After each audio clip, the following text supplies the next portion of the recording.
આવા બ્રહ્મજ્ઞાની ગુરુ મળ્યા, આપણને મુક્ત કરી દીધા કે કાંઈ કરવા પડવું નથી. પણ આવડું આ તો કરવાનું છે, પણ આપણે એમ કે હવે કાંઈ કરવાનું નથી. જાણી લીધું, ખરેખર જોઈ લીધું, પણ એટલેથી વાત પચી જાતી નથી. વાંચવામાં જેમ સંતો કે ગીતામાં વાંચનમાં આવે, પણ એમ નક્કી ન થાય. પણ આપણે સાંભળી લીધું ને ગુરુ મહારાજે નક્કી કરાવી દીધું, પણ એટલેથી ને હું તો કહું પાકું ન થાય. આ ક્યારે થાય? એના રૂપી આ દેહ બની જાય, આપણા આચાર વિચાર રેડી કેણી વાણી વર્તન એના અનુરૂપ બની જાય, ત્યારે ગણાય. ભગવાન રામ અયોધ્યાની બજારમાંથી બરોબર બહાર નીકળવું, અમે એમના ગુરુ મહારાજ વશિષ્ઠ મહારાજ આવતા હતા, જય ગુરુ મહારાજ કર્યા. અમે અમને જય ગુરુ મહારાજ કર્યા. ગુરુ મહારાજ ઉભા ન રહ્યા, પણ હાલતા હાલતા કહેતા ગયા કે તમે રામ ખરા પણ પદમાં નહીં.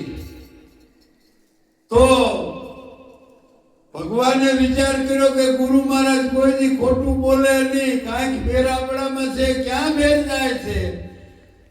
તો આપણાને એવું ક્યારેક થવું જોઈએ ગુરુ મહારાજ કે ખરેખર ખોટું હોય નહીં, પણ આપણે કાંઈક હજી આ શબ્દ એમના સમજી શકતા ન હોય, એટલે ગંગા સતી જેવાને કહેવું પડે કે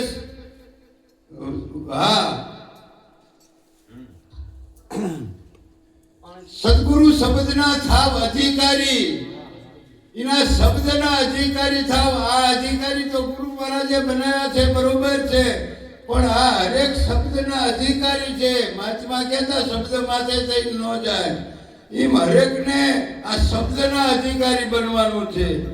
અને આવું આપણને આ સેજે મળ્યું. અને મનુષ્ય દેહનો તો સંતો પોકાર કરીને કહે છે, અને હું એની વાત કરું તો બરોબર નહીં, પણ મને દિલથી એમ થાય ખરેખર મનુષ્યનો અવતાર તો જુઓ કેવો છે કે દેવથી દુર્લભ.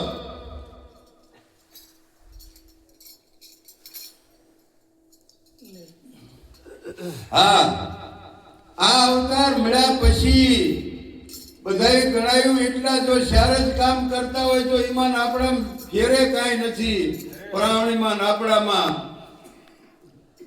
પણ આ કરતા કરતા જો ક્યારેક આ લાવો, જે ગુરુ મહારાજે આપણાને નિજ સ્વરૂપનું જ્ઞાન કરાયું છે, અહીંયા ક્યારેક કોઈક જરા કામ ખાલી વિચાર કરે ને, વિચાર તો પણ અનુભવમાં આવે. પણ આપણે તો જે હતા એ પાટે પાછું કાઢું સડી જતું હોય એવું લાગે. હવે એક નાની એવી વાણી કરું, 3 તારીખ